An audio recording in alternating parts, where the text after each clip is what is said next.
Donc aujourd'hui, je vais fermer la parenthèse sur l'enseignement concernant l'enseignement sur le thème du diable, les démons.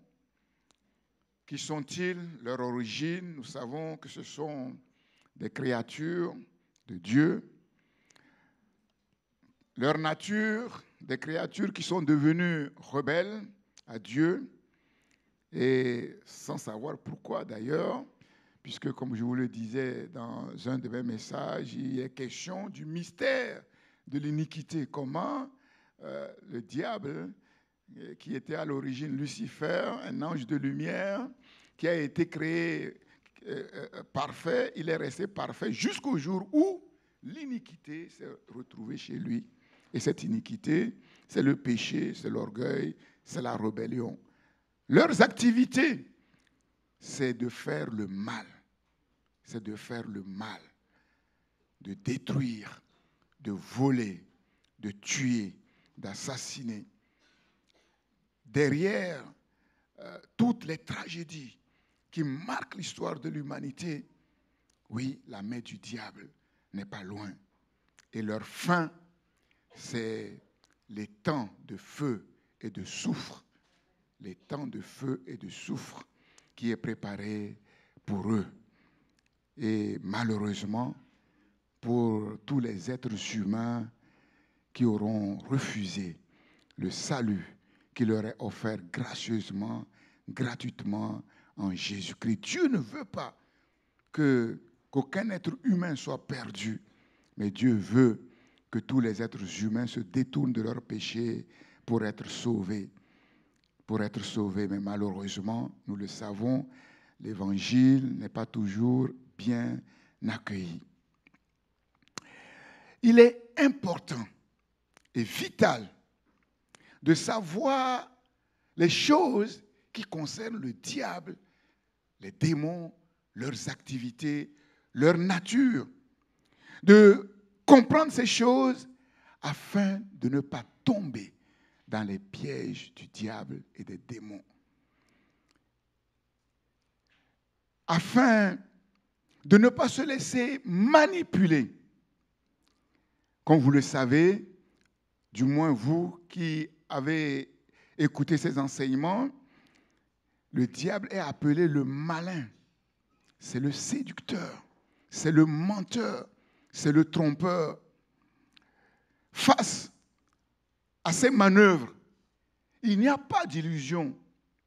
Où nous sommes dans la victoire, c'est-à-dire dans la vérité de la parole de Dieu, et nous sommes dans la victoire où nous sommes sous l'emprise, sous l'influence du diable, que nous le croyons ou pas, que nous le sachions ou pas.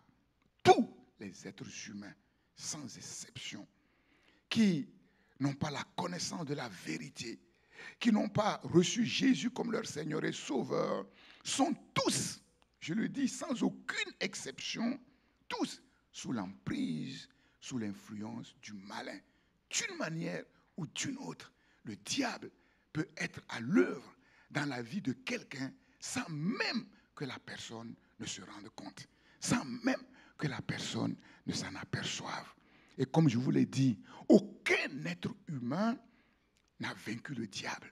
Tous les êtres humains sur la terre ont été vaincus par le diable. J'en veux pour preuve le champion des êtres humains, Adam lui-même, l'entête de la création, celui-là qui a été créé parfait, celui-là qui a reçu de Dieu sagesse et intelligence pour gouverner l'humanité. Malheureusement, au travers de Ève, de la séduction du diable sur Ève, ils sont tombés. Et depuis, tous les êtres humains ont été, d'une manière ou d'une autre, vaincus par le diable. Et l'histoire nous enseigne que ceux-là qui ont pu finalement triompher du diable, ils ont pu le faire par leur foi en Dieu, leur foi en l'œuvre de Jésus-Christ avant le temps. Et c'est au travers de la vérité que le Seigneur Jésus-Christ nous communique que nous pouvons nous libérer de l'emprise du diable. Et aujourd'hui, pour terminer, nous allons voir l'œuvre la plus abjecte du diable, la plus abominable, la plus dégradante. Et quelle est cette œuvre? C'est la possession démoniaque. La possession démoniaque. Ensuite, nous allons répondre à cette question. Un chrétien peut-il être possédé? Un chrétien peut-il être possédé? Nous répondrons à cette question. Mais avant d'avancer, d'aller plus loin, invoquons le Seigneur, invoquons son onction, invoquons son esprit, parce que nous savons que toutes les fois où nous dévoilons la vérité de Dieu sur le diable n'est pas content. Qu'il soit content ou qu'il ne soit pas content, là n'est pas le problème. Nous annonçons et nous annoncerons toujours la vérité de la parole de Dieu, c'est-à-dire sa défaite. Seigneur, ton onction fraîche sur ton serviteur. Tu connais la faiblesse des instruments que tu as choisis. Seigneur, et tu connais aussi la faiblesse des auditeurs. Seigneur, nous réclamons ton onction qui dispose toutes choses, qui écarte les mains sales de l'ennemi, qui renverse tous ses programmes, qui renverse toutes ses forteresses. Seigneur, et qui permet de frayer un chemin au roi des rois, Seigneur des seigneurs, dans le cœur de tout un chacun, afin que tout un chacun soit édifié sur le fondement de la vérité de ta parole, Seigneur. Seigneur de gloire, merci pour cette onction fraîche qui ouvre les oreilles, qui ouvre les cœurs et qui dispose les uns et les autres à une écoute active, une écoute attentive. Seigneur, Saint-Esprit, prends le contrôle de mon être, particulièrement, oui, de mes oreilles, de ma langue, Seigneur, oh Dieu, en sorte que, oui, par ta grâce, je puisse annoncer ce message dans la vérité, avec ta force, ton autorité et ta puissance pour la victoire de ton peuple. Au nom de Jésus, amen. Amen. Merci, je vous prie. Vous pouvez vous asseoir. Je vais faire juste une remarque. Quand vous prophétisez ou quand vous priez, ne laissez pas l'émotion, les sentiments prendre le pas. C'est très important. Veillez à cela parce que l'esprit des prophètes est soumis aux prophètes. Et quand vous prophétisez, ne laissez pas les émotions, les sentiments prendre le pas comme si vous vous débattiez avec quelque chose.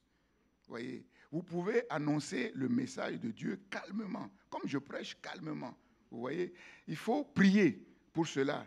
Et puis, ce n'est pas à force de répétition que le message est fort. Ce n'est pas la peine de répéter toujours les mêmes choses. Parce que si vous ne corrigez pas cela, vous allez voir que vous allez toujours prophétiser comme ça et ce n'est pas bon. Ce n'est pas bon, nous devons faire attention. Quand nous donnons un message, nous devons tenir compte du fond et de la forme aussi. La manière dont nous communiquons le message de Dieu est parfois tout aussi important que le fond. Donc, comme nous savons, l'esprit des prophètes est soumis aux prophètes. Ne laissez pas l'émotion, les sentiments dominer effectivement le message. La possession démoniaque. Un chrétien peut-il être possédé? Comme je l'ai dit, le diable prend un malin plaisir à faire le mal. Et plus il fait le mal, plus il trouve son compte. Plus il fait le mal, plus il trouve son compte. Plus le mal est affreux, plus il trouve son compte. Il prend un malin plaisir à tourmenter, à oppresser les êtres humains directement ou indirectement. Directement ou indirectement. Son œuvre la plus directe, c'est ce qu'on appelle la possession. La possession. L'être humain devient comme la propriété du diable ou du démon. La personne est entièrement sous contrôle, sous la domination du diable ou du démon. Comme nous l'avons vu au travers de Judas, qui n'a pas pu faire autre chose que de trahir son maître Jésus et d'aller se suicider après, parce que Satan lui-même est entré en lui en cette circonstance tragique. Il n'a pas eu confiance même à ses fidèles lieutenants. Lui-même, il est entré en Juda pour cette œuvre tragique. Cette prise de contrôle entraîne la perte de la liberté de la personne, de sa capacité à exercer sa volonté.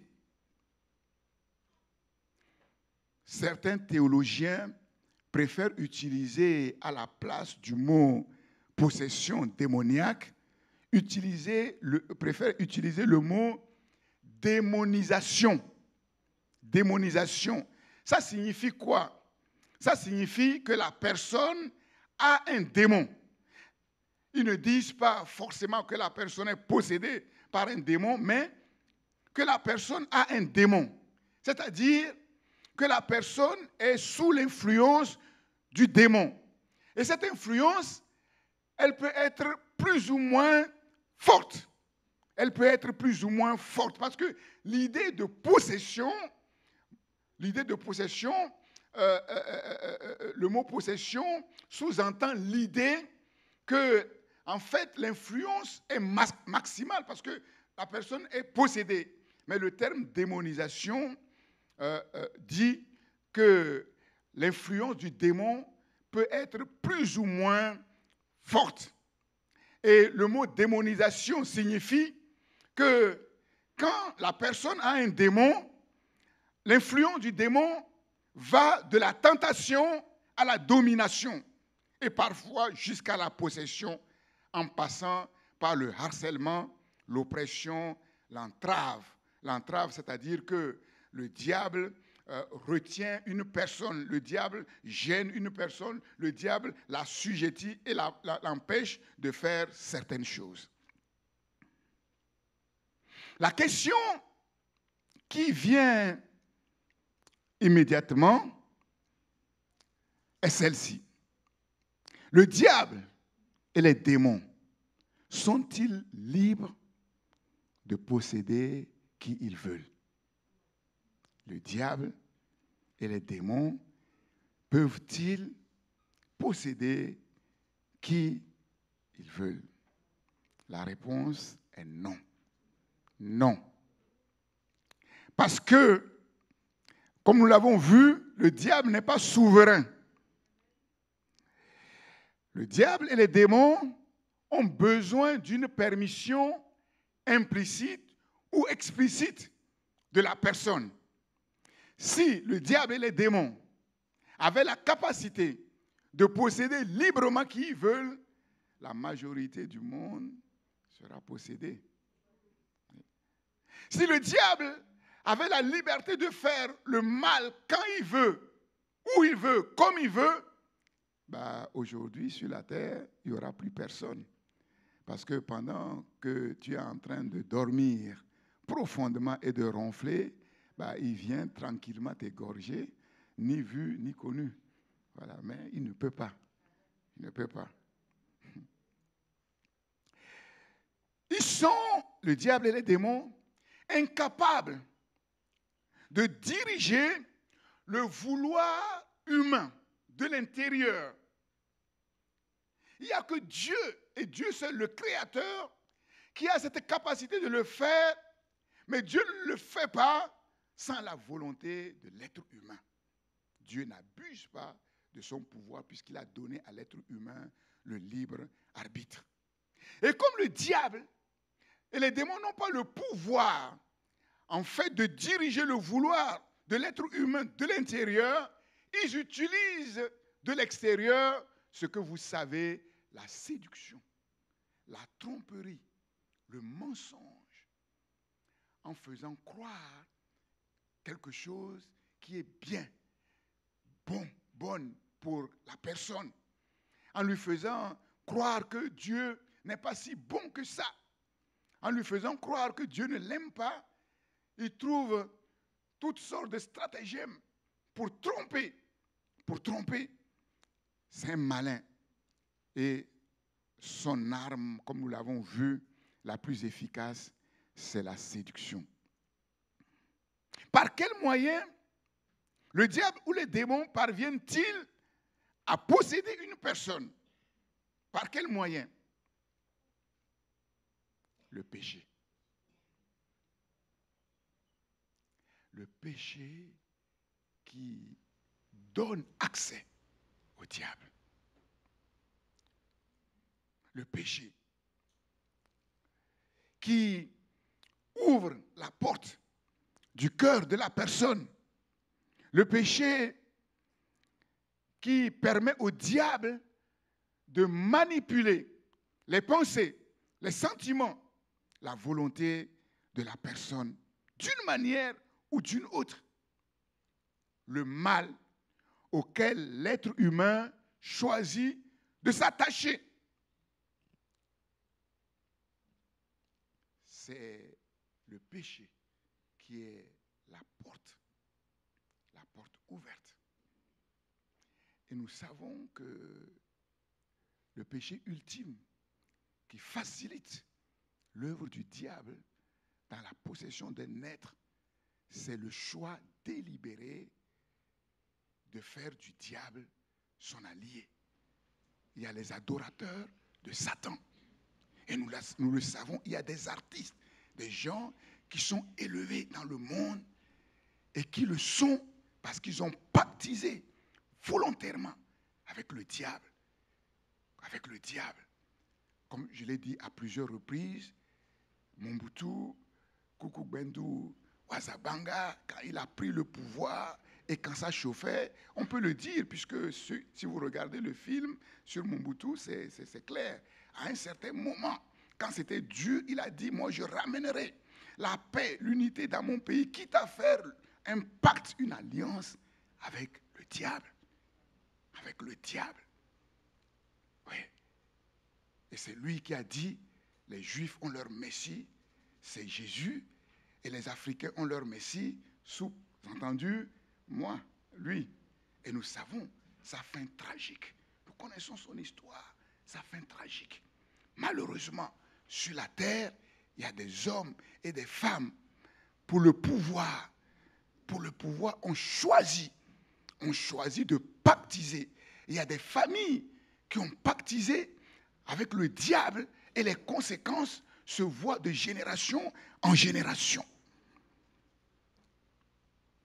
Quand nous regardons l'une des possessions maximales dans la parole de Dieu, nous le voyons dans Marc, chapitre 5, le possédé de Gadara. Vous connaissez l'histoire de cet homme qui était possédé par des démons. Et cet homme ne pouvait pas vivre normalement. Sa demeure, c'était dans les cimetières.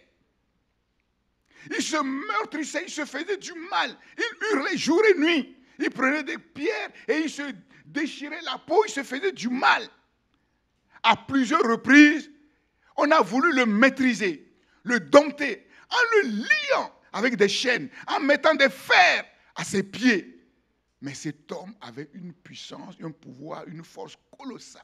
Il arrivait à briser les chaînes et à rompre les fers qu'on lui mettait aux pieds. De telle manière que personne n'osait s'approcher de lui. Personne n'osait s'approcher de lui. Mais quand on lit l'histoire de cet homme, je vous ai dit, entre parenthèses, que dans le village où j'ai grandi, subitement, un jeune homme a été possédé à peu près de la même manière. Du jour au lendemain, un jour il s'est levé, mais il avait une force mais incroyable. Et il a commencé à faire du mal. Il a tué, il a pris un bâton, il a tué sa maman. Et tout ce qu'il rencontrait, c'est pour les tuer jusqu'au jour où le chef du village, qui était un ancien militaire, a pris son fusil, il a tué. Sinon, mais il allait tuer tout ce qu'il rencontrait dans le village.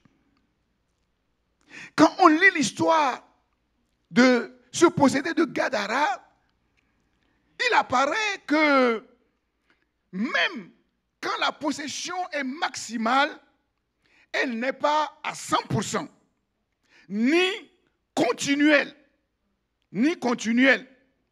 On voit que le possédé, même quand la possession est maximale, garde une marge de manœuvre, une marge de liberté personnelle, même infime. Pourquoi? Parce que alors que personne n'osait s'approcher de cet homme et que tous le tenaient à distance, la Bible dit qu'un jour, Jésus va passer par Gadara. Et cet homme, ayant vu Jésus de loin, il a couru, se prosternant devant lui et s'écria d'une voix forte, « Qu'y a-t-il entre moi et toi?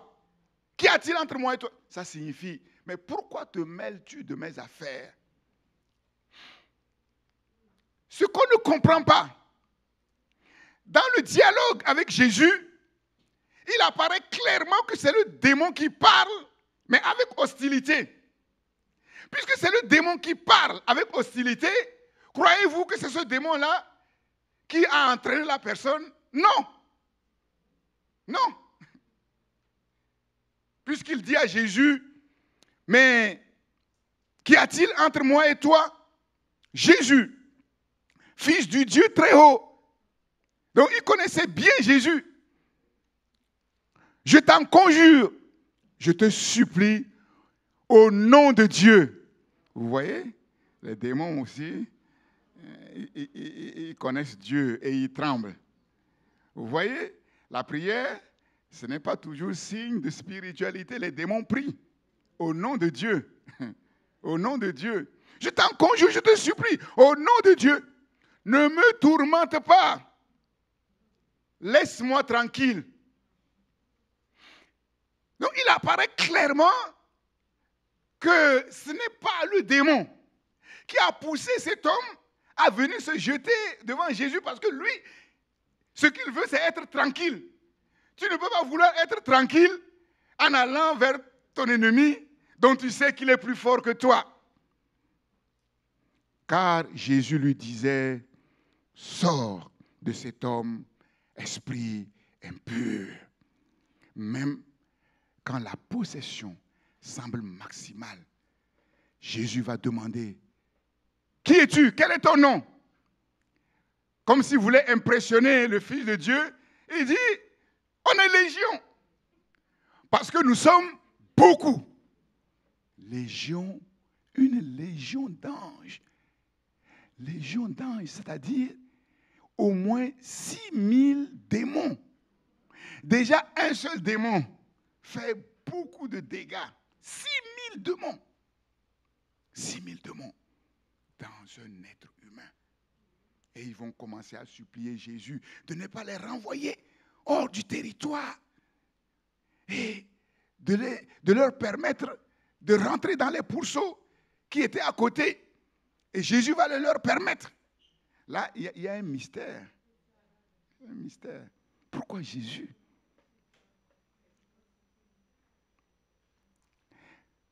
Pourquoi? Est-ce que parce que Jésus ne veut pas les chasser dans le territoire parce qu'ils vont posséder, ils vont chercher à posséder d'autres personnes? Est-ce que Jésus voulait montrer que la vie d'un seul être humain est si précieuse que 2000 pourceaux?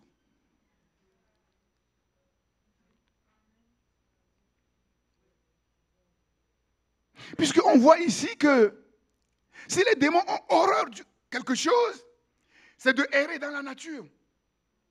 Il faut qu'il soit dans quelqu'un, il faut qu'il soit dans quelque chose. Mais nous voyons qu'il va leur permettre de rentrer dans les pourceaux et les pourceaux vont se noyer. Donc au final, ils vont sortir puisque les pourceaux vont se noyer. Est-ce que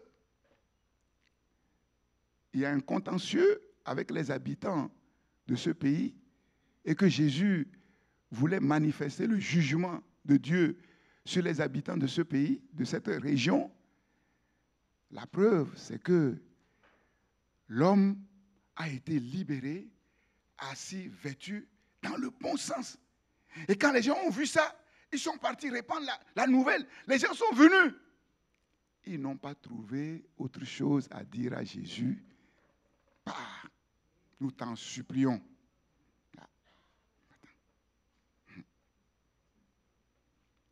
vous comprenez que le miracle ne sauve pas. Ils ont vu un miracle extraordinaire. Ils auraient pu dire, Seigneur, sauve-nous. Non. Seigneur, va-t'en de chez nous. Ils ont chassé. Ils n'ont pas voulu de lui. Quand nous regardons dans le Nouveau Testament, il apparaît que beaucoup de cas de possession démoniaque ont été manifestés quand Jésus était sur la terre. La preuve, c'est que Jésus a délivré beaucoup de personnes possédées par les démons. Ces nombreux exorcismes ou délivrances furent un signe, le signe de l'autorité souveraine de Jésus sur le diable et sur les démons, mais aussi le signe que le royaume de Dieu était venu déjà sur la terre. Car, souvenez-vous, les ennemis de Jésus, les détracteurs de Jésus, qui refusaient de reconnaître l'autorité de Jésus, vont dire, n'ont rien trouvé à dire que c'est par Belzébul que Jésus chasse les démons. C'est par le prince des démons que Jésus chasse les démons. Alors Jésus va leur dire, mais réfléchissez un peu. Vous êtes insensés ou quoi? Mais si Satan chasse Satan, Satan est divisé contre lui-même. Mais il ne peut pas subsister. Son royaume ne peut pas subsister. Une maison qui est divisée ne peut pas tenir, elle tombe. Mais comprenez quelque chose, si ce n'est pas par Belzébul, si c'est par le doigt de Dieu ici, c'est le Saint-Esprit, c'est que le royaume de Dieu est venu vers vous. L'inauguration du royaume de Dieu, le règne de Satan a cédé la place au règne du Messie qui inaugure le royaume de Dieu. Et nous savons que c'est par sa mort sur la croix que le Christ a réduit le diable à l'impuissance.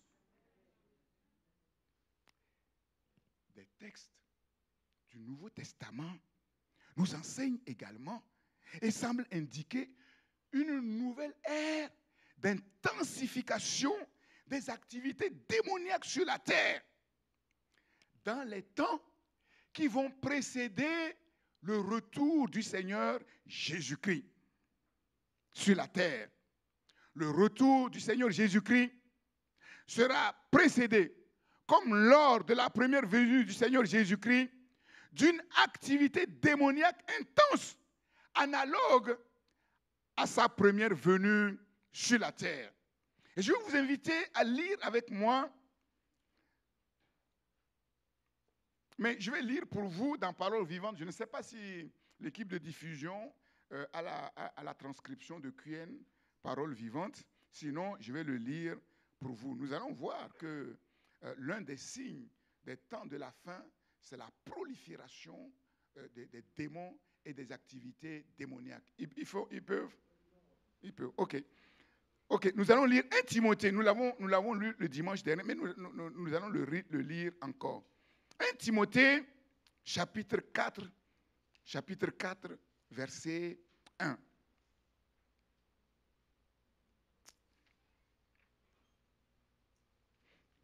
Cependant, l'Esprit déclare clairement, ouvertement, expressement, que dans les derniers temps, plusieurs se détourneront de cette foi, c'est-à-dire la foi en Christ, dont Paul a parlé à la fin du chapitre 3.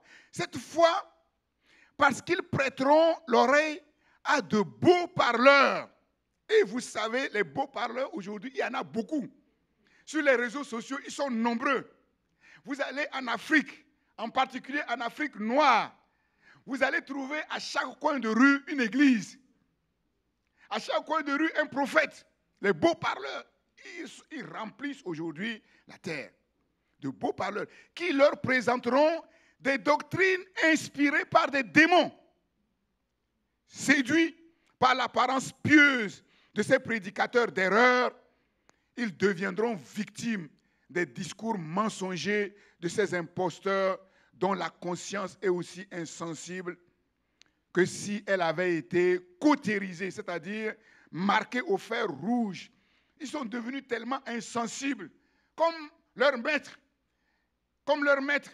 Ils se déguisent en ange de lumière, en ministre de justice, comme leur maître qui se déguise en ange de lumière. Ces gens-là proscriront le mariage. Ils sont tellement spirituels qu'ils disent qu'il ne faut pas se marier. Ils insisteront sur la continence et demanderont qu'on s'abstienne de certains aliments, comme si Dieu n'avait pas créé toutes choses pour que les croyants, ceux qui connaissent la vérité, en jouissent en reconnaissance. Donc, ici, un des signes des temps de la fin, c'est la prolifération des enseignements inspirés par des démons, des religions inspirées, des doctrines inspirées par des démons.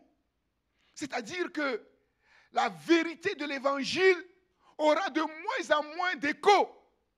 La vérité de l'évangile aura de moins en moins d'écho. Et vous savez que sur la terre, s'il y a une pilule qui est difficile à avaler pour n'importe quel être humain, c'est la vérité.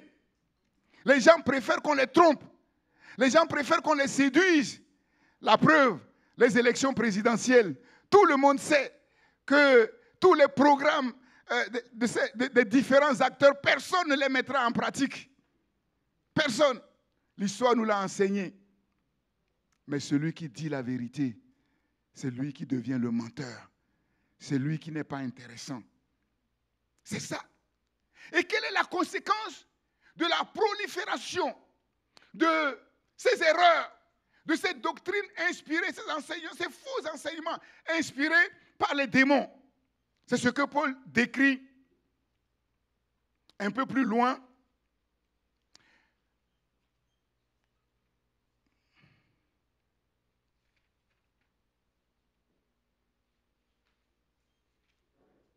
Dans 2 Timothée, chapitre 3, verset 1er. 2 Timothée, chapitre 3, verset 1er. Sache bien que des temps difficiles nous attendent à cause de la prolifération des démons. C'est normal, les choses deviennent de plus en plus difficiles car, comme vous le savez, l'activité des démons, c'est de faire le mal. C'est de tuer. C'est de tuer. Et vous avez remarqué, dans les faits divers, des ados qui tuent, comme des grands. Vous avez remarqué, maintenant au cinéma, c'est la violence. C'est la violence. Les films romantiques, c'est fini. C'est pour les enfants, c'est pour les bébés. Sache que des temps difficiles nous attendent. Et nous sommes dans ces temps-là. La période finale de l'histoire de ce monde sera une époque périlleuse et trouble. Et nous sommes dans ces temps-là. Des guerres par-ci, par-là. Au nom de Dieu. On prétend manifester l'amour de Dieu contre le Satan en tuant des innocents. Froidement. Les hommes seront égoïstes, avides, exclusivement préoccupés d'eux-mêmes, de leurs richesses, de leurs réalisations, de leurs prétentions. Ils seront de plus arrogants, jaloux, envieux, blasphémateurs et médisants. Ils ne connaîtront plus ni respect envers les parents, ni reconnaissance ou respect pour ce qui est sacré, ni affection, sans cœur et sans foi. Ils seront implacables, dans leur haine, parjure et calomniateurs, incapables de se discipliner. Ils se livreront sans frein à la passion et à l'immoralité, cruels, effrontés, brutaux. Ils agiront sans pitié aucune. Les valeurs morales les laisseront indifférents. Ils haïront ceux qui font le bien et seront prêts à toutes les trahisons et toutes les impudences. Aventureux, frivoles, imbus d'eux-mêmes, enflés d'orgueil, d'un orgueil qui les aveuglera. Ils aimeront le plaisir plus que Dieu. La volupté et les amusements rempliront leur âme et occuperont la place de Dieu. Les amusements, certes, Ils resteront attachés aux traditions extérieures de la religion et, pour sauver la façade, garderont l'apparence de la piété, mais en réalité, ils ne voudront rien savoir de ce qui en fait la force. Ils ne lui laisseront exercer aucune influence sur leur vie. Aussi, leur conduite démentira-t-elle leur profession de foi. Détourne-toi de ces gens-là et écarte-les de l'Église, entre parenthèses. Oui, l'une des doctrines des démons qui ravage même au sein du christianisme, sur les réseaux sociaux, on entend il faut être ouvert, il faut vivre selon son temps. Ah oui, il faut se conformer à son temps. Si Jésus s'était conformé à son temps, personne n'aurait crucifié Jésus. Le monde de l'époque de Jésus a crucifié Jésus parce que Jésus, justement, était un anticonformiste. Et aujourd'hui, on nous fait croire qu'il faut être ouvert. Ouvert à quoi? À tout. Ouvert à tout. Ouvert à tout. Il n'y a rien de plus dangereux que ça. Et la conséquence, c'est que chacun, ou du moins ceux qui se disent chrétiens ou serviteurs de... Chacun a sa propre interprétation de la Bible.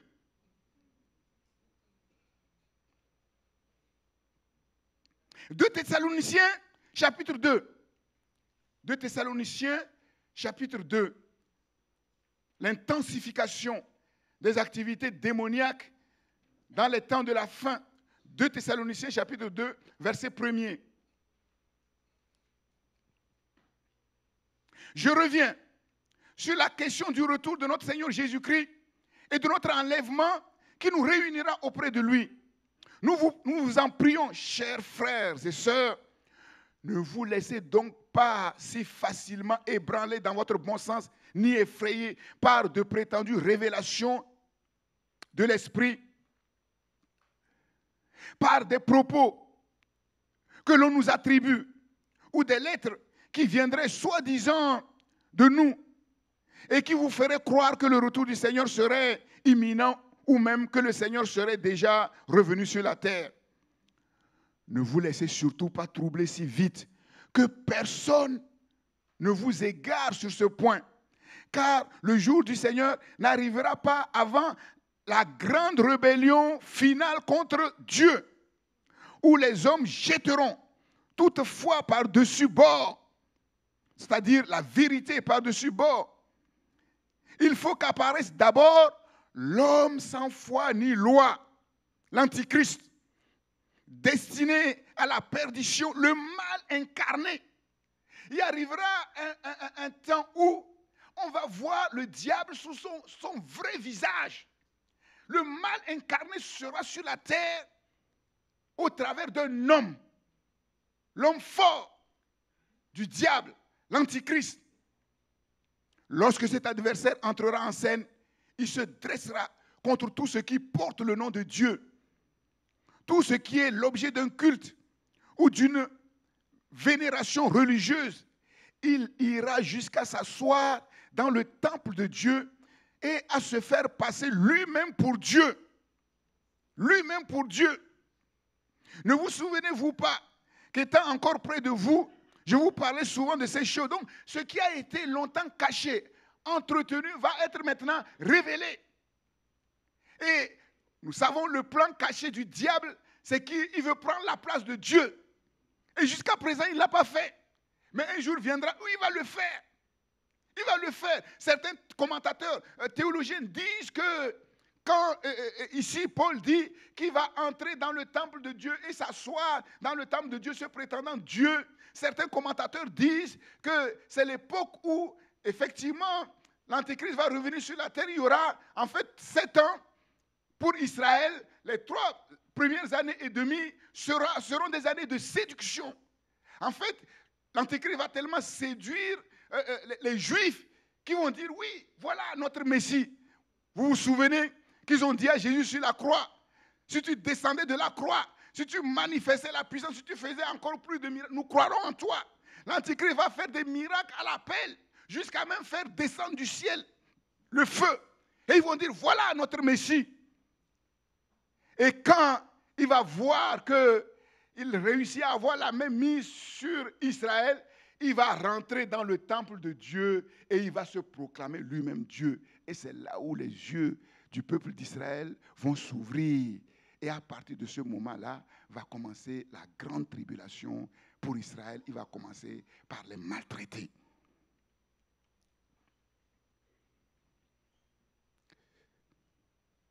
Paul continue en disant, lorsque cet adversaire entrera en scène, il se dressera contre tout ce qui porte le nom de Dieu, tout ce qui est l'objet d'un culte ou d'une vénération religieuse. Il ira jusqu'à s'asseoir dans le temple de Dieu et à se faire passer lui-même pour Dieu. Ne vous souvenez-vous pas qu'étant encore près de vous, je vous parlais souvent de ces choses. Vous savez ce qui lui fait obstacle et l'empêche de paraître avant que son heure ait sonné. Il y a quelque chose qui l'empêche, qui l'a empêché jusqu'à présent de se manifester clairement. Quelque chose qui l'a empêché.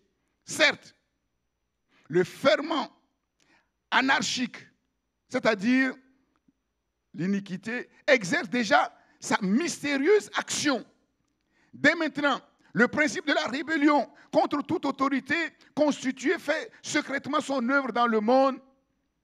Il ne peut cependant pas agir ouvertement avant que celui qui lui fait échec, obstacle, n'ait disparu. Et certains commentateurs disent que ce qui retient l'Antichrist, c'est la présence de l'Église sur la terre avec la plénitude du Saint-Esprit. Nous savons que après la résurrection de Christ, nous sommes entrés dans cette période où le Saint-Esprit est pleinement sur la terre à cause de l'Église qui est pleinement sur la terre, et c'est ce qui le retient. Et c'est ce qui fait dire à certains commentateurs que l'Église ne sera pas concernée par la grande tribulation parce qu'elle va être enlevée. Avant que l'Antichrist vienne pour maltraiter l'humanité, l'Église sera enlevée. Apocalypse, chapitre 16. Apocalypse, chapitre 16. L'intensification des activités démoniaques dans ces temps de la fin. Apocalypse, chapitre 16, verset 12. Alors, le 6e ange déversa sa coupe dans le grand fleuve, l'Euphrate. Ses eaux tarirent, son lit se dessécha pour préparer la voie d'invasion aux armées des rois venant de l'Orient. Je remarquai aussi à ce moment-là comment 3 esprits impurs ressemblant à des grenouilles surgissaient de la gueule du dragon. La gueule du dragon, de celle de la bête et de la bouche du faux prophète. Donc vous voyez la singerie du diable. Le dragon prend la place de Dieu, la bête prend la place, l'antichrist qui prend la place du Christ, et le faux prophète qui prend la place du Saint-Esprit. Donc maintenant, tous en mouvement. Tous en mouvement. Ce sont en fait des esprits démoniaques capables d'accomplir des miracles, des prodiges. Ils s'en vont trouver les rois du monde entier. Je vous ai dit que le diable et ses démons, ils exercent une activité très stratégique. Et ils cherchent d'abord à avoir sous leur influence ceux qui dirigent le monde. Parce qu'à partir de là, c'est facile d'avoir l'influence sur les peuples des nations. Et ici, c'est très clair. Là, ils s'en vont trouver les rois du monde entier pour les inciter à concentrer leurs forces en vue du grand jour du Dieu Tout-Puissant et pour les amener à la bataille de ce jour-là. Attention, je viens soudain et à l'improviste, comme un voleur heureux, celui qui se tient éveillé et garde ses vêtements afin d'être prêt et de n'avoir pas à aller nu en laissant apparaître sa honte aux yeux de tous. Les esprits démoniaques rassemblèrent les armées des ténèbres dans la contrée appelée en hébreu Armageddon. Armageddon, la montagne de Megiddo, là où historiquement il y a eu des combats terribles, sanglants. C'est là où il y aura la grande bataille finale. Satan va séduire tous les rois du monde et soulever tous les peuples du monde pour aller dans la dernière bataille dont nous savons qu'ils vont être défaits définitivement et de manière irréversible. Donc, il est clair, et c'est ce temps qu'on vit. Et je vous ai dit qu'avec l'invention des réseaux sociaux, on a facilité le travail des démons et du diable. Et aujourd'hui, c'est plus facile aux démons d'exercer leur influence sur les peuples des nations. La banalisation du péché sur les médias, notamment sur les réseaux sociaux, pornographie, violence, meurtre, assassinat, l'intérêt de plus en plus croissant pour le surnaturel démoniaque, le spiritisme, l'occultisme, l'attrait pour l'argent facile. L'attrait pour l'argent facile pousse beaucoup de jeunes à se jeter dans la gueule du loup. Le succès, l'attrait pour le succès, la gloire à tout prix pousse des hommes et des femmes à se vendre au diable. Un jour, un oncle m'expliquait que son ami a quitté son pays, est venu à voyager dans une grande ville avec sa propre fille.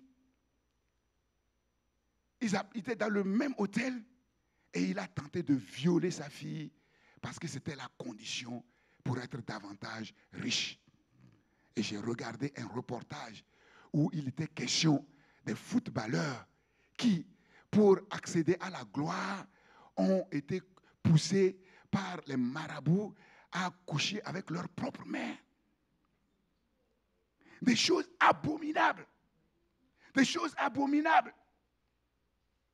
Et comme la Bible dit, il est honteux de dire ce qu'ils font dans les ténèbres. Et maintenant, ce qu'ils font dans les ténèbres commence à venir progressivement à la lumière. Ce n'est plus caché. Ces porcs qui nous dominent, ces manias de la higher society qui sont comme des porcs, qui se comportent comme des porcs. Comment cela est-il possible? Possédé par les démons.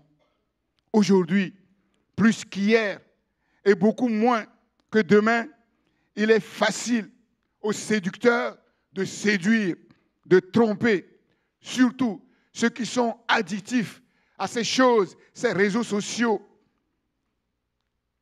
Le chrétien peut-il être possédé?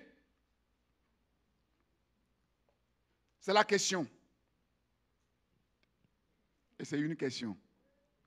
Un chrétien peut-il être possédé? Oui et non. Ce n'est pas la réponse de Normand. Tout dépend de ce qu'on appelle chrétien.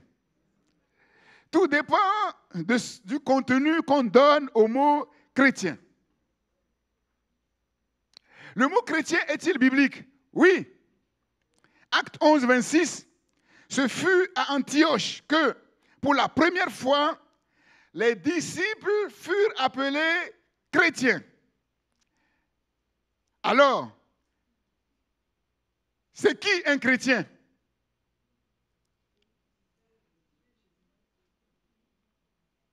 Le chrétien, clairement, logiquement, c'est un disciple de Jésus. Le chrétien, sur la base biblique, ce fut à Antioche que, pour la première fois, les disciples furent appelés chrétiens. Le nom chrétien, semble-t-il, fut donné aux disciples, non pas par les amis des disciples, mais par leurs ennemis, pour se moquer d'eux. Pour se moquer d'eux. À l'origine, cette appellation dérive du mot Christ et signifiait adepte du Christ, c'est-à-dire ceux du Christ, les messianiques, ceux qui sont comme le Christ, les messianiques.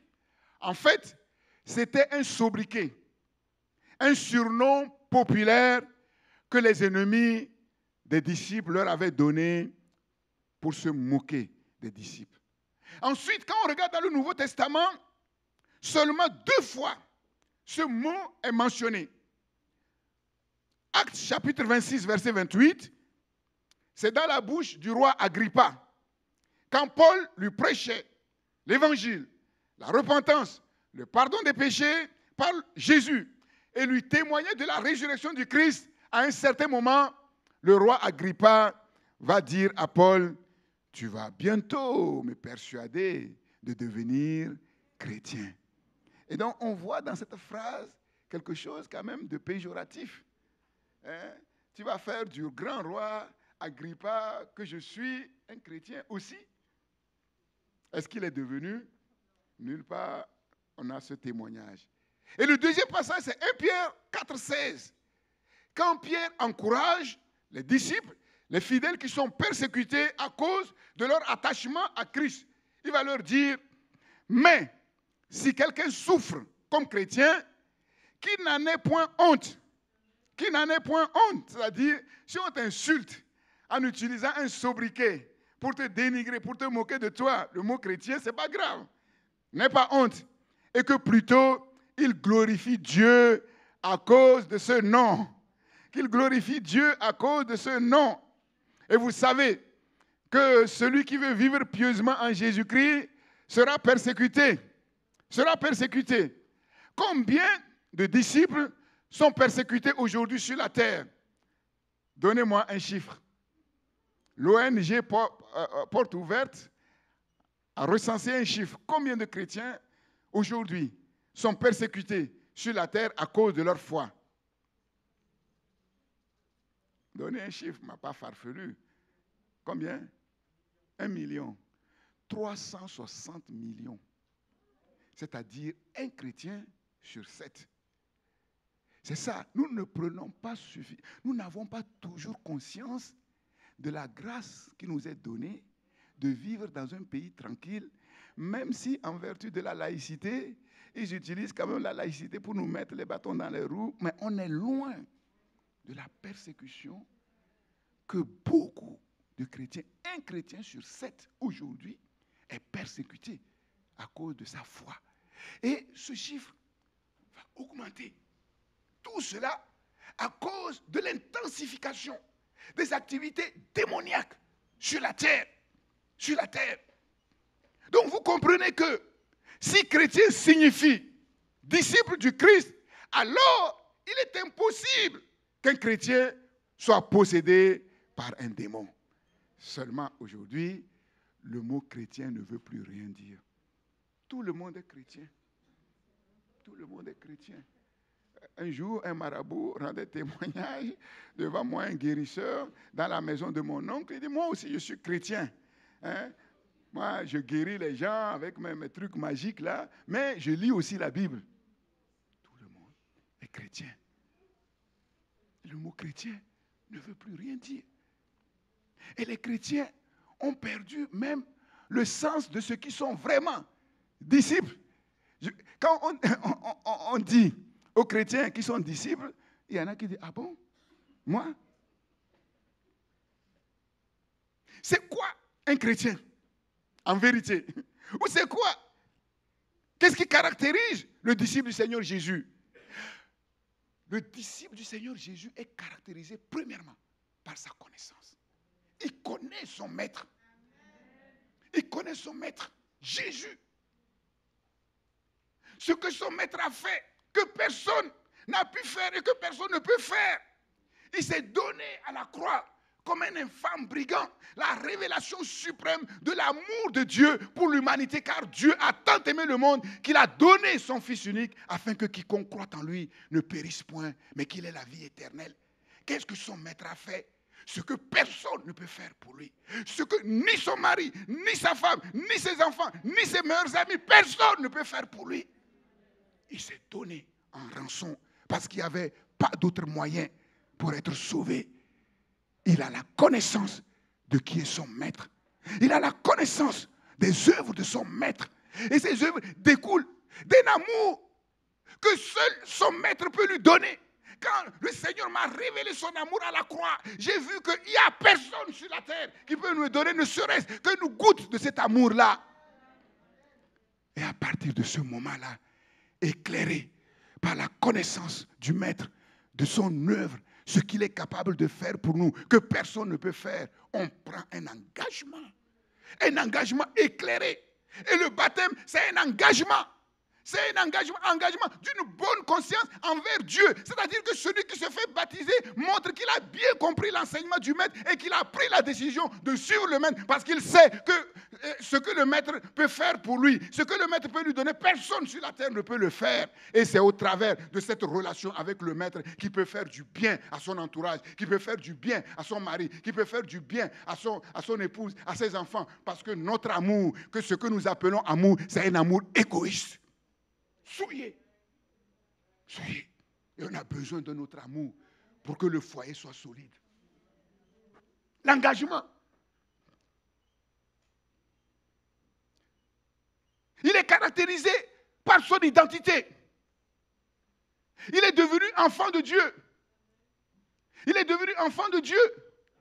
Tous les êtres humains naissent êtres humains, mais ils ne sont pas enfants de Dieu. Beaucoup ne le comprennent pas. On devient enfant de Dieu par la foi. On change d'identité. À ceux qui ont reçu Jésus, à ceux qui croient en son nom, Jésus a donné le pouvoir de devenir enfant de Dieu. Si quelqu'un est uni à Christ, si quelqu'un vient à Christ et accepte Jésus comme son Seigneur et son Sauveur, il devient une nouvelle créature. Les choses anciennes sont passées. Voici, toutes choses sont devenues nouvelles. Mais généralement, ça nous crée des ennuis. Parce qu'à la maison, si le mari ne comprend pas, si la femme ne comprend pas, si les enfants ne comprennent pas, mais ils pensent qu'on amène des problèmes. Alors qu'en vérité, on vient pour résoudre les problèmes. On vient pour résoudre les problèmes. Nouvelle identité, nouveau statut. Enfant de Dieu, fils de Dieu, par la puissance du Saint-Esprit, disciple du Seigneur Jésus-Christ, frère de Jésus, serviteur et servante du Dieu très haut. La conformité au Christ, son obéissance. Bien sûr, un disciple, s'il n'obéit pas à son maître, il n'est plus disciple. Son obéissance, son amour, cet amour qu'on ne trouve pas sur la terre. Aimez-vous les uns les autres comme je vous ai aimé. À ceux-ci, tous verront que vous êtes vraiment mes disciples. Si vous avez de l'amour les uns pour les autres. Et sa fidélité, les mêmes caractéristiques que son maître. Il est devenu le temple du Saint-Esprit. Jésus est venu habiter en lui. Dieu le Père habite en lui. Dieu le Saint-Esprit habite en lui. Alors dites-moi, si Jésus, le Père et le Saint-Esprit habitent en quelqu'un, comment le démon, quand le démon le voit de loin, il tremble. Il tremble. Un chrétien peut être tenté. Jésus a été tenté. Attaqué, oppressé, opprimé, de manière plus ou moins intense, comme on l'a vu dans la vie de Job. Mais à la fin, il est victorieux. Vous connaissez aussi les chartes de Paul. Et Paul dit qu'à cause de l'excellence des visions, des choses qu'il a vues, il lui a été mis une écharpe. C'est une mesure préventive pour l'empêcher de s'enorgueillir. Et cette écharpe, c'était un ange pour lui suffroter, c'est-à-dire pour le frapper. C'est une énigme, c'est un mystère. Mais il a prié et le Seigneur a dit non, ça vient de moi. C'est pour te garder. C'est pour que tu ne sois enflé d'orgueil. Donc vous voyez, les démons, parfois, ils sont utiles. Ils sont maîtrisés et ils sont utiles. Alléluia.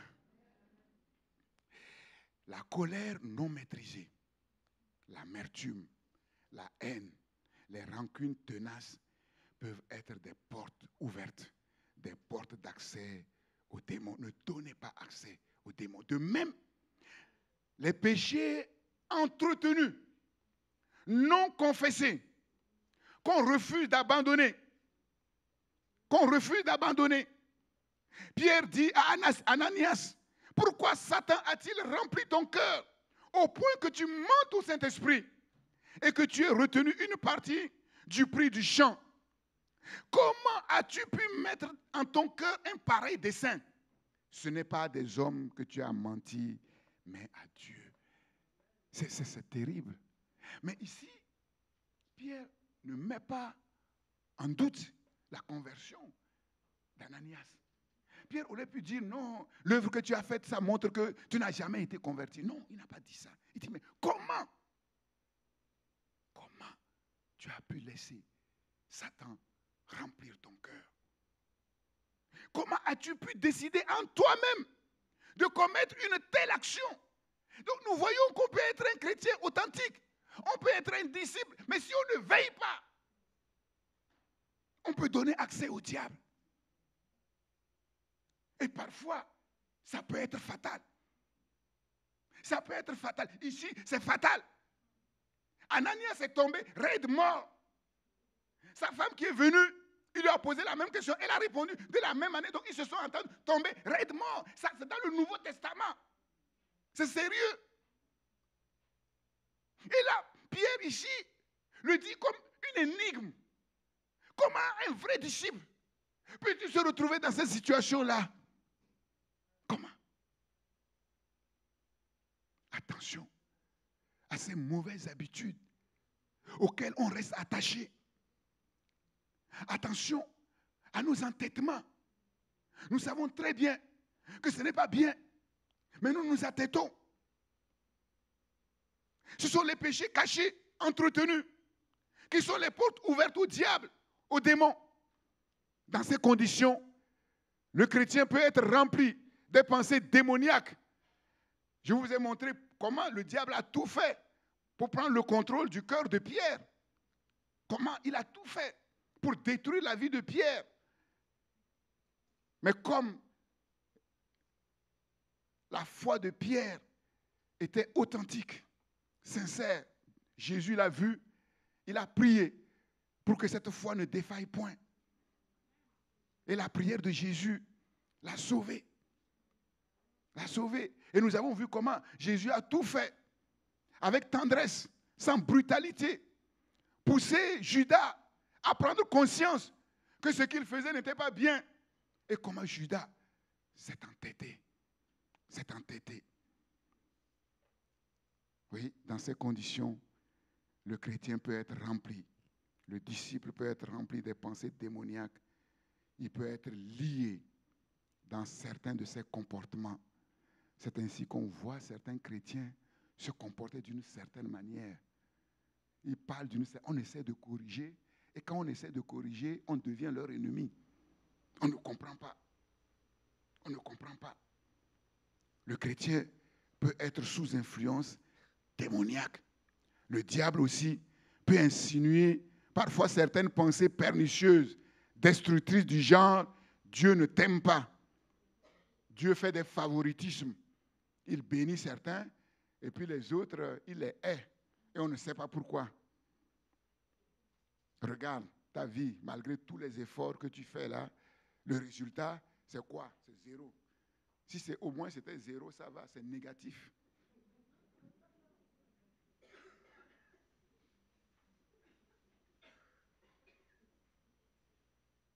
Ou te dire, regarde-toi, tu ne vaux rien.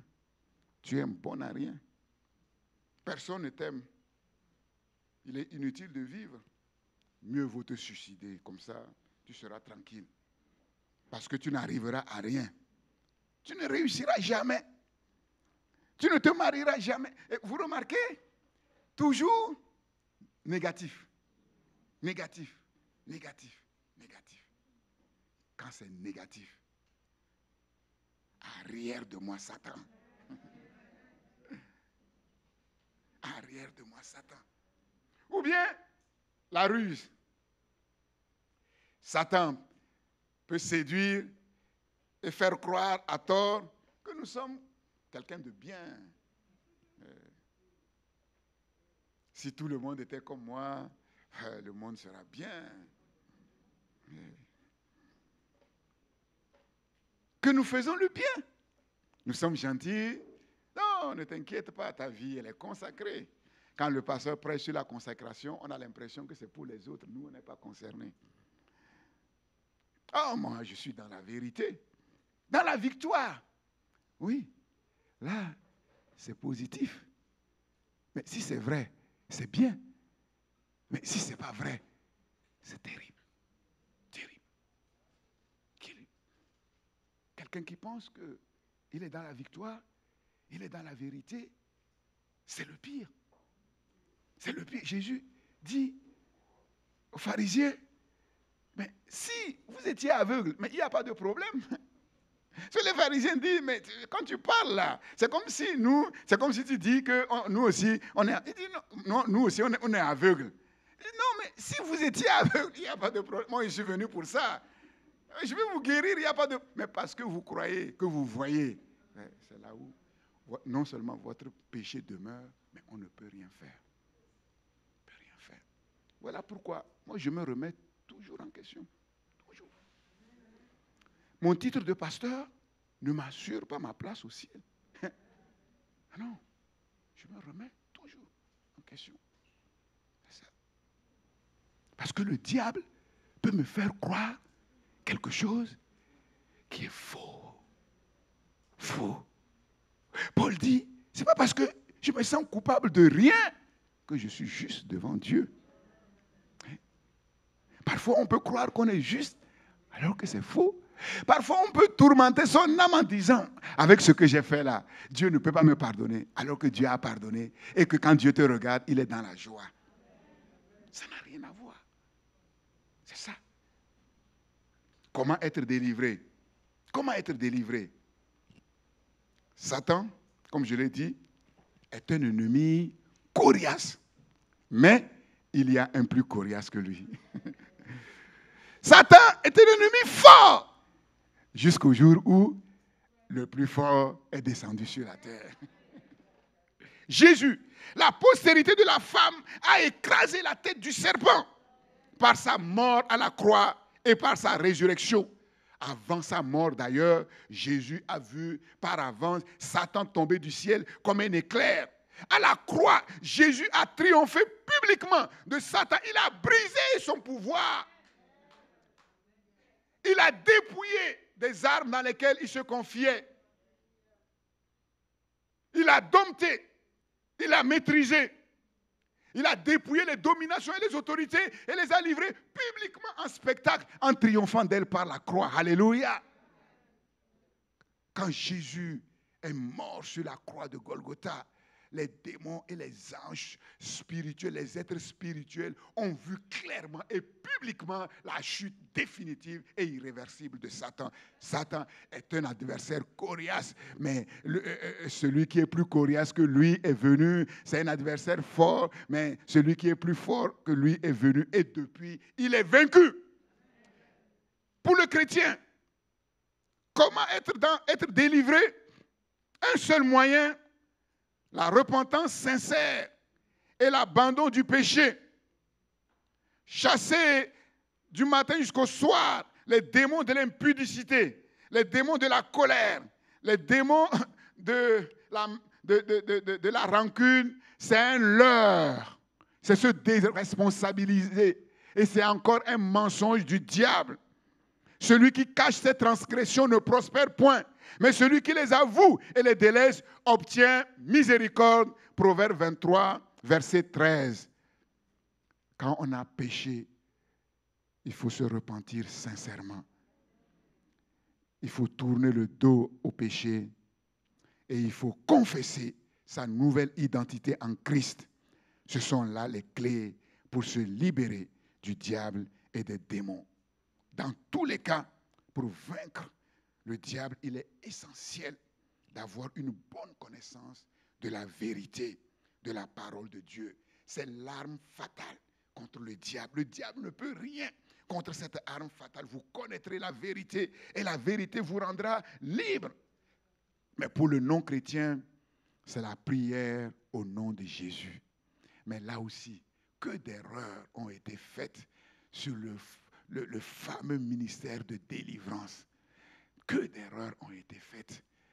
Les ministères de délivrance par-ci, par-là, les groupes de délivrance par-ci, par-là. Un jour, un collègue nous racontait une histoire dans un pays, le Burkina Faso, quelqu'un qui voulait délivrer une folle. Il a prise, ils sont allés dans la forêt, il a profité pour la violer. Délivrance, c'est ça le ministère de la délivrance. Ça, ministère de la délivrance. Oui. On invite une sœur pour la délivrer dans une maison, on commence à prier, on met sa main sur lui et ça devient autre chose. Ça. Et qui peut délivrer? Qui? Mais les disciples. Voici les miracles qui accompagneront ceux qui auront cru. À mon nom, ils chasseront les démons. Est-ce qu'il est dit, voici les miracles qui accompagneront les super pasteurs, les super... Non. Voici les miracles qui accompagnent. À mon nom, ils chasseront les démons. Mais encore faut-il être dans la foi. Encore faut-il être disciple et ne pas s'entendre dire, on connaît Jésus, on connaît Paul, mais toi, on ne te connaît pas. Et là, c'est terrible. Et je vous ai toujours dit de faire attention quand vous priez en mentionnant trop Satan, à vouloir trop, chaque jour, dans n'importe quelle prière, le matin, le soir, chasser Satan. Certains sont troublés. Ils n'arrivent même pas à dormir. Oui, tu attends quelqu'un, mais il va venir. Tu attends quelqu'un, il va venir. Mais s'il vient et qu'il voit que tu n'es pas capable, il va te faire du mal. Il va te faire du mal. Avoir tout le temps Satan, le nom Satan, Dieu a chassé les démons, c'est dangereux. Les fils de Sheva en ont fait les frais.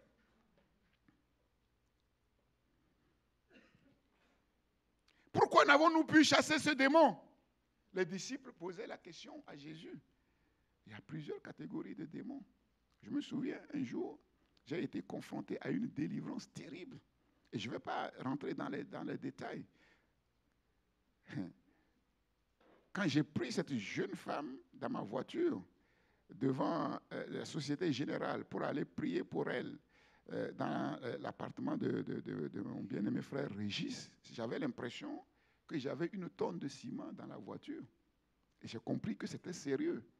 Et avant de prier, j'ai demandé au Saint-Esprit, est-ce qu'il fallait prier? Et le Saint-Esprit m'a dit oui. Et c'est ainsi que j'ai prié. Elle a rendu témoignage que quand elle est partie dans son pays au Congo, elle a demandé à un pasteur, quand le pasteur a vu le combat, il a dit non, moi je ne touche pas. Mais aujourd'hui, les chrétiens, ils pensent qu'ils peuvent chasser n'importe. Regardez, les disciples ici, ils ont crié. Ils ont crié, au nom de Jésus. Pourtant, quand ils ont été en mission, Satan était tombé du ciel. Mais là, ils n'ont rien pu faire parce qu'ils étaient devant un esprit sourd-muet. Sourd-muet. Tu cries, il n'entend pas. Il n'entend pas. Sourd-muet. Et qu'est-ce que Jésus leur dit? C'est à cause de votre incrédulité.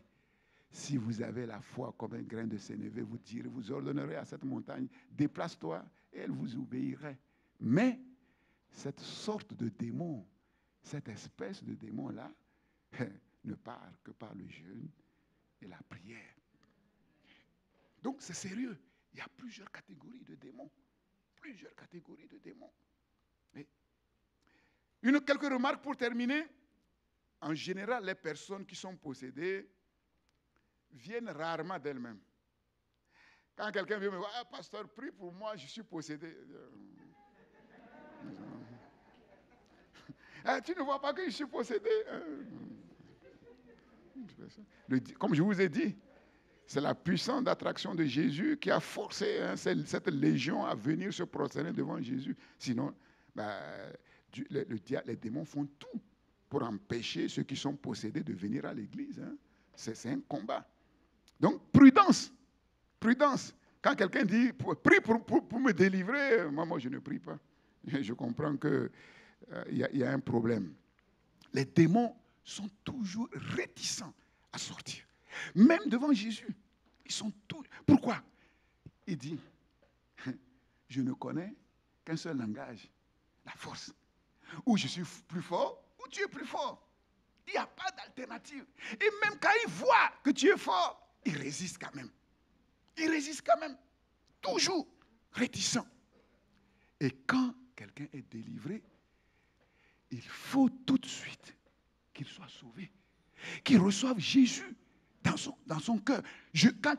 Même quand quelqu'un vient à l'église et que je vois qu'il est possédé, je ne prie pas comme ça pour lui pour qu'il soit délivré. Je lui annonce l'évangile et je m'assure qu'il est prêt à accepter Jésus comme son Seigneur et son Sauveur. Sinon, il vaut mieux le laisser dans sa situation parce que sinon, tu vas l'entraîner dans une situation pire. Tu chasses l'esprit, l'esprit s'en va. Et comme il n'aime pas être en l'air, il va errer dans le désert. Ne trouvant pas un lieu de repos, il revient. Je vous ai dit, quand le démon entre quelque part, il ne part pas comme ça. Même quand il part, il revient. Et quand il revient, il trouve que la maison, mais elle est belle, elle est balayée, elle est ornée, mais elle est vide. Alors il se dit, ah, mais si elle est balayée, donc il y a quelqu'un qui l'a fait. Il va chercher 7 autres démons plus puissants que lui. Plus puissants. Et la condition de cette personne sera pire. Sera pire. Donc faites attention avec la délivrance. Et il faut aussi avoir le discernement, parfois pour discerner ce qui relève du psychologique, du psychiatrique, du spirituel. Du spirituel. Parfois c'est l'inverse. Parce que l'enfant là, les signes qu'il manifestait montraient que c'est un épileptique. Donc, si on regarde comme ça, on va dire non, il est épileptique, il écume, il tombe dans l'eau, ça c'est les signes. Amenez-les, on va le soigner. Zéro. Il ne pourrait pas être guéri. Parce qu'en vérité, c'était un démon qui a provoqué cette épilepsie. Donc, parfois, quelqu'un peut souffrir d'une maladie psychiatrique. Ce n'est pas une possession démoniaque. On va chasser des démons fantômes du matin jusqu'au soir, on va crier, après on va avoir mal à la gorge, mais il n'y a rien. Il n'y a rien. En conclusion, soyons toujours vigilants sur nos gardes. Sur nos gardes. Oui, soyez sobres, soyez vigilants. Le diable rôde comme un lion rugissant, cherchant qui il va dévorer. Résistons au diable avec une foi ferme. Prenons toutes les armes de Dieu afin de résister dans le mauvais jour et de tenir ferme après avoir tout surmonté. Veillons à ne pas laisser accès au diable en quoi que ce soit. Ne jouons pas avec le péché, les mauvaises habitudes, les choses cachées. Si tu ne gagnes rien dans ça, tu ne gagnes rien dans ça. Quand, je vous ai dit, quand le diable vient dans la vie de quelqu'un, il peut te donner le bonheur pendant 2 ans. Et le reste des 20 années qui te restent à vivre, c'est le calvaire. C'est le calvaire. Vite, vite, il va te donner vite, vite. Il va te satisfaire vite, vite. On a vu des gens avoir de l'argent et traîner des mallettes d'argent pendant 2-3 ans. Et après, ils sont morts misérablement. Misérablement. J'ai pris l'exemple de Mobutu parce que tout le monde connaît. On a vu sa mort misérable. Personne ne voudrait être à sa place. Vers la fin, tout le monde le fuyait. Ses propres enfants, sa propre famille, tout le monde le fuyait. Satan et les démons sont des êtres spirituels réels. Des créatures de Dieu devenues méchantes, rebelles, cruelles. Ce sont les principaux fauteurs de troubles dans le monde depuis la création. Ce sont les agents de toute tragédie dans le monde. Mais ils sont réellement vaincus. Cependant, dans ce temps actuel, ils ne sont pas encore ôtés du monde. Ils sont présents. Comme le péché aussi est présent. Vous savez que Jésus a vaincu le péché à la croix, mais le péché est encore présent. Jésus lui a seulement enlevé toutes les armes dans lesquelles il se confiait. C'est-à-dire la tromperie, la ruse, en proclamant quoi? La vérité de Dieu, sur Satan, sur l'homme. Qu'est-ce que l'homme? Sur notre vie, sur notre existence. D'où nous venons, où nous allons. Et entre les deux, comment on peut s'en sortir sur terre? Jésus a tout dévoilé. De telle manière que celui qui est dans la vérité, Satan ne peut plus le tromper. Celui qui est dans la vérité, quand Satan vient le brutaliser, il sait que son Dieu est plus fort. Et comme Job, il sait que si Dieu permet ça, c'est pour quelque chose de meilleur. Pour quelque chose de meilleur. Au retour du Christ, leur défaite sera évidente pour tous. Leur dernière tentative de révolte, la plus grande de tous les temps, la grande bataille d'Armageddon, se soldera par leur défaite définitive, parfaite, irréversible. L'élimination physique de Satan et des démons, l'élimination du mal. Oui, Satan et les démons vont être jetés dans les temps de soufre et de feu où ils vont être tourmentés journellement. Tout le mal qu'ils ont fait sur la terre, ils vont le cuver eux-mêmes. Ils vont le trinquer eux-mêmes, mais multiplié par je ne sais pas quoi. Et non seulement, non pas pour quelque temps, mais pour toujours. Alléluia. Et les disciples du Seigneur Jésus-Christ vont resplendir de la lumière du Seigneur. Alléluia. C'est le renouvellement de toutes choses. Un monde nouveau, une nouvelle création. Le paradis perdu qui est revenu sur la terre, encore meilleur que le premier paradis. Alléluia. Et dans ce monde, ni les démons, ni le diable, ni le mal, ni le péché n'auront absolument aucune place. Et les rachetés seront dans la joie, le bonheur éternel. Tous les jours, nous chanterons et nous danserons et nous dirons, ça valait le coup de s'attacher au Seigneur. Alléluia! Que Dieu soit béni. Nous allons prier, s'il vous plaît. Je vais vous demander de vous lever. Nous allons prier. Demandons au Seigneur, au Saint-Esprit, de nous donner de grandir dans la connaissance de la vérité. Paul dit, Dieu veut que tous les hommes soient sauvés et parviennent à la connaissance de la vérité. C'est la connaissance de la vérité qui nous met au large. Et nous voulons grandir par la puissance du Saint-Esprit, par les enseignements de la parole de Dieu, par notre obéissance, notre docilité à la parole de Dieu. Nous voulons grandir chaque jour dans la connaissance de la vérité. Prions, Seigneur, nous n'ignorons pas les desseins de l'ennemi, Seigneur. Et nous n'ignorons pas aussi la défaite de l'ennemi, Seigneur. Et nous n'ignorons pas aussi les armes avec lesquelles nous pouvons vaincre l'ennemi. Oh Dieu de gloire, nous te prions vraiment de nous donner l'amour de la vérité. L'amour de la vérité que la plupart des gens n'aiment pas sur la terre et qui est salutaire, Seigneur. Donne-nous l'amour de la vérité. Donne-nous de grandir dans la connaissance de la vérité. La vérité qui libère. La vérité qui affranchit. La vérité qui dévoile la nature de Satan, ses œuvres. Seigneur, afin que nous n'ayons rien de lui chez nous. Seigneur, aujourd'hui, le diable et les démons ont trouvé un moyen facile et efficace pour tromper, pour intensifier leurs activités. Les médias, les réseaux sociaux sont complètement ouverts à l'activité démoniaque, Seigneur. Oh Dieu, donne-nous l'amour de la vérité. Que la vérité soit au fond de nos cœurs, Seigneur.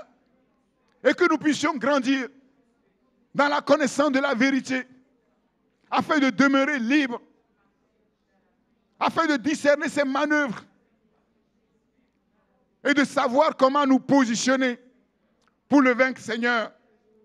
Merci pour la victoire que tu nous as donnée et dans laquelle tu nous maintiens chaque jour.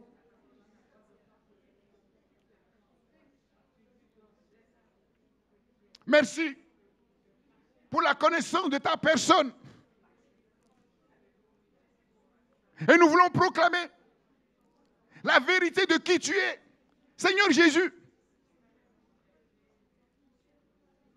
le Fils de Dieu, qui est devenu homme sur la terre. Parce qu'il n'y avait pas d'autre moyen pour vaincre le diable, Satan et ses démons. La vérité sur l'évangile que tu as laissé sur la terre, sur tes œuvres, Seigneur. Jamais homme n'est né comme tu es né. Jamais homme n'a parlé comme tu as parlé. Jamais homme n'a vécu comme tu as vécu. Jamais homme n'est mort comme tu es mort. Mais jamais homme n'est ressuscité comme tu es ressuscité. Jamais homme n'a été enlevé au ciel, couronné de gloire à la droite de la majesté divine. Seigneur, comme tu as été, Seigneur. Tout genou fléchira devant toi. Et toute langue confessera que tu es Seigneur à la gloire de Dieu le Père. Et nous le confessons dès à présent. Nous ne voulons pas aller à la guerre avec la fleur au fusil en disant, oui, nous sommes chrétiens, Dieu est puissant, ça va aller. Non. Nous devons aller avec l'arme secrète de la vérité de la parole de Dieu, sur laquelle nous sommes assis, Seigneur, dans laquelle nous marchons, Seigneur, oh Dieu. La lumière de Dieu qui nous éclaire et qui nous fait avancer. Seigneur, nous proclamons ta victoire totale sur tous nos ennemis, sur toutes leurs œuvres. Et nous voulons détruire toutes leurs manœuvres, Seigneur, tous leurs pièges cachés, tout ce qu'ils font en secret, que nous ne voyons pas. Le Saint-Esprit le voit, il nous les révèle. Seigneur, et il nous donne la force de nous lever et de les démanteler, Seigneur. Nous proclamons que toute arme forgée contre nous n'a absolument aucun effet sur nous. Alléluia. En tant que disciples du Seigneur Jésus-Christ, nous sommes des intouchables. Le Fils de Dieu habite en nous. Dieu le Père habite en nous. Dieu le Saint-Esprit habite en nous. Seigneur, nous sommes le temple du Saint-Esprit. Ô Dieu de gloire, nous proclamons que tout ce que tu permets au diable de faire, parfois contre nous, se tournera à sa défaite et à notre victoire. Pour notre bien, car tu as le pouvoir de faire concourir toutes choses au bien de ceux qui t'aiment, Seigneur. Nous proclamons ta victoire. Nous proclamons ta victoire, Seigneur. Tous les sortilèges, tous leurs programmes sataniques, Seigneur, oh Dieu. Toute opposition à ta parole, toute opposition, oui, à notre destinée, à notre famille, Seigneur. Toute opposition à nos entreprises, à notre travail. Toute opposition au projet bienveillant que tu as formé dans ton cœur, Seigneur, pour faire de nous quelqu'un sur la terre. Parce que nous sommes bel et bien les représentants du Christ sur la terre. Nous sommes bel et bien les représentants de l'intendance du royaume de Dieu sur la terre, Seigneur, oh Dieu. Nous ne sommes pas n'importe qui.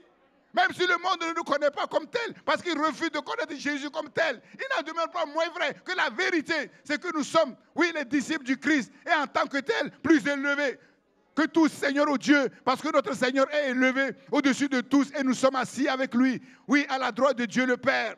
Seigneur, oh Dieu, Saint-Esprit, Saint-Esprit, démantèle, Seigneur, leur stratégie, démantèle leur plan.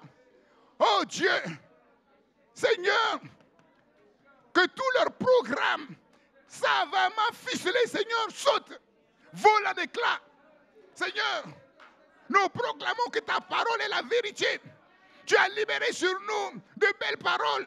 Et ce n'est pas seulement de belles paroles, ce sont des paroles d'autorité, ce sont des paroles puissantes, paroles créatrices, paroles ordonnatrices, paroles providentielles, pour libérer sur nous toutes les grâces excellentes, toutes les bénédictions excellentes pour le témoignage de l'amour de Dieu en Jésus-Christ.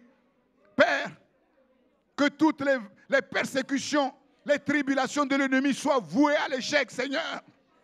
Dieu de gloire, manifeste, Seigneur, ta gloire. Manifeste, Seigneur, ta gloire. Manifeste, Seigneur, ta gloire. Au nom de Jésus, nous proclamons que cette année et les années qui vont suivre sont des années d'abondance surabondante, de grâce surabondante, de bénédictions excellentes, de provisions exceptionnelles, de providence exponentielle, la mesure même de Dieu. Parce que tu nous as tant aimés. Et parce que tu nous as tant aimés, tu nous as tant donné, Seigneur. Et comme ton amour n'a pas de limite, comme ta bonté n'a pas de limite, tes compassions et ta miséricorde n'ont pas de limite. Seigneur, oui, tes dons et tes richesses que tu mets à notre disposition n'ont pas aussi de limite. Donne-nous la foi pour vivre ces choses et rendre témoignage de toi au peuple des nations, Seigneur. Et que les nations croient, oui, que notre Dieu est le Dieu créateur et que notre Sauveur est le Christ, le seul médiateur entre Dieu et les hommes que le Père a envoyé sur la terre pour le salut de l'humanité. Seigneur, sois béni, Seigneur. Merci. Merci pour tout. Le culte en ligne est maintenant terminé. Merci à tous de nous avoir suivis. Vous pouvez nous suivre sur christpourlesnations.com. Nous vous souhaitons une excellente semaine. À dimanche prochain.